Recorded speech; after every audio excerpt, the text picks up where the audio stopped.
My name is Claudia Webbe, and I'm a UK Member of Parliament representing the seat of Leicester East. So a huge thanks to the organisers of Bandung, Africa, for this important and vital conference and for inviting me to speak. I speak to you ahead of COP28, ahead of myself attending COP28, to represent the UK Parliament and to effect change. The theme of this event, your conference, and this session is very clear. How do we reframe COP28 with an African agenda? The brutal history of the British Empire casts a long and enduring shadow on present-day global dynamics. We cannot talk about the present without former empires engaging in a process of recognition, apologies, returning what was stolen, and reparations for past atrocities, including climate justice. Across Kenya, Africa, and other regions forced to endure the injustice of colonialism, indigenous communities were systematically alienated from their rightful lands. This historical injustice laid the groundwork for decades of uneven development and corporate extraction, as we see in the persistent damage caused by global tea plantations in Kenya's beautiful Bomet and Kericho counties.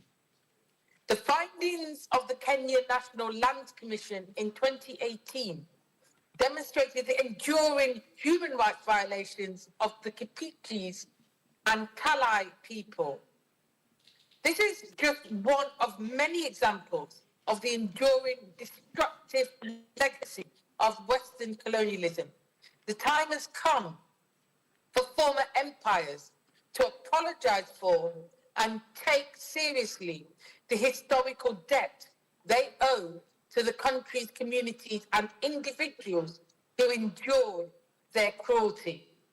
To enable climate justice, we must be ambitious about changing the unjust dynamics of global debt and seek instead climate reparations. Many African countries, as you know, commonly pay more than 10% interest on their borrowings, while richer nations are paying just 1% or less. In Kenya's case, the country currently owes 60% of its gross domestic products, 60% of its GDP in central government debt, according to the International Monetary Fund, the IMF. This is a direct consequence of the uneven power dynamics fought through centuries of violent extractive colonialism and imperialism. As Thomas Sankara, the assassinated president of Burkina Faso, eloquently put it, debt's origin comes from colonialism's origins.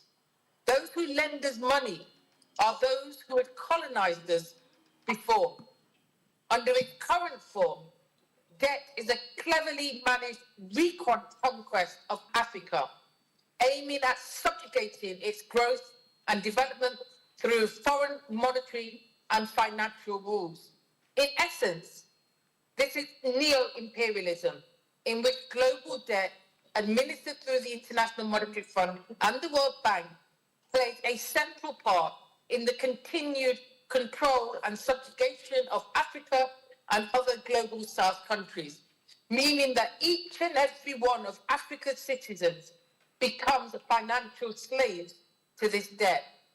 Many countries across Africa and the global South are spending more on servicing debts than they are on building resistance, resilience, and mitigations to the dangers of climate change. Incidentally, as we think about Sankara, it should be noted that Western powers engaged in coups and assassinated so many Pan-African leaders because they knew a united Africa with well over 1.2 billion people, socialist principles, and the world's most sought-after resources, including natural resources, would permanently end the imperial arrangement on which capital accumulation relies. We should never forget the Jacques Chirac, former president of France, when he said, "We bled Africa for 4.5 centuries. Then we plundered its raw materials. Afterwards, we said they are good for nothing." Sankara said, "Let's create a united front against the debt and let's stop competing with each other. Our lands are rich. We have plenty of power and a large market. Let the African market belong to Africans. Let's manufacture in Africa and consume in Africa." In effect, if you apply it to today's world in terms of climate justice, the minerals of Africa need to remain in Africa. In reality, Western colonizers plundered, in particular, Southern Africa to fuel their own industrialization. Now these same industrial emissions are brutalizing the region in the form of toxic waste and climate destruction. This new violence is staggering. The injustice is obscene. Countries such as Chad, Somalia, Syria, Democratic Republic of Congo, Afghanistan, South Sudan, Central African Republic, Nigeria, Ethiopia, and Bangladesh are amongst the top 10 countries in the world affected the worst by climate disaster and yet have caused the least amount of climate damage. Africa has the world's largest resource of arable land and the potential to feed the world as well as itself. But the productivity of this land is severely impacted by the droughts, the floods, and other extremes that climate change causes. COP28 needs to find ways to align climate change strategies with the opportunity to transform food systems to ensure sufficient produce in a way that protects the environment and meets carbon reduction imperatives. Africa is a powerhouse with the ability to phase out fossil fuels and take a giant step into renewables in a just and inclusive way. The expansion of the fossil fuel industry against which we fight is facilitated through colonial mineral extraction and military operations and bases across Africa, the Middle East and beyond. It is the system of planetary destruction that produces, motivates and profits from the weapons fueling Israel's massacre of innocent civilians in Gaza. And as we turn to Palestine, because I want to end on this, because I know that your conference is showing solidarity to Africa and to Palestine.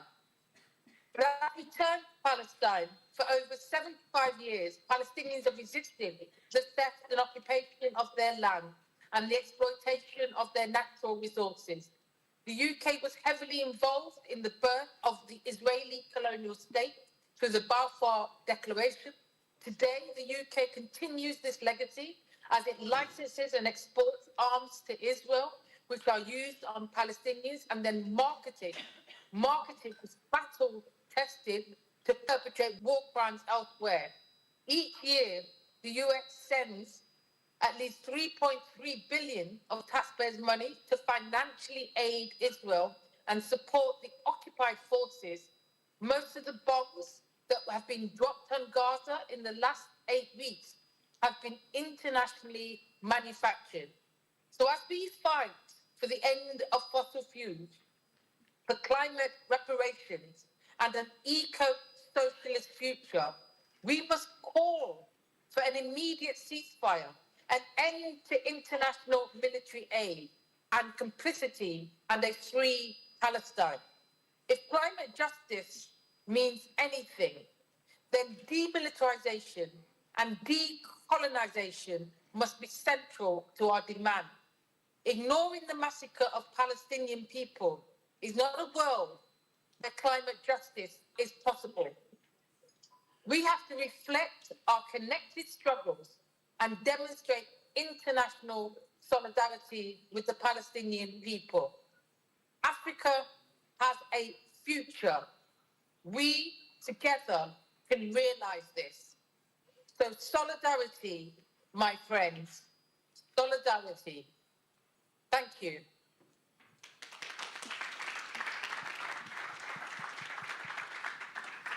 Thank you, Claudia, for that. That was a very informative perspective on what how we can reframe the conversation about COP28.